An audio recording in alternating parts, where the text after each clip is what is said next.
Hai, selamat datang ya. Silakan duduk ya.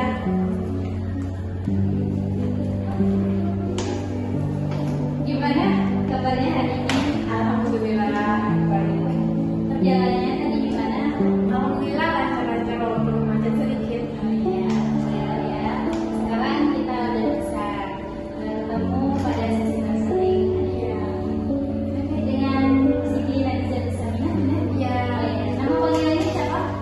Nadiza. Oh iya, jadi saya di sini yang akan menemani kamu pada sesi konseling kita pada pagi hari ini. Saya yang Tia. Anggap aja saya ini teman cerita kamu dan kamu bebas cerita apa aja. Dan semua yang kamu ceritakan akan kami jaga kerahasiaan.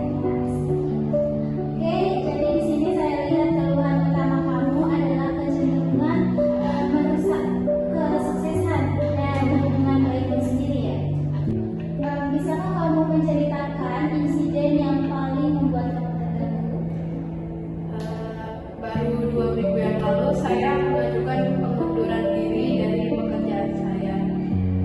Padahal saya tuh suka banget sama pekerjaan ini. Tapi saya tuh mulai merasa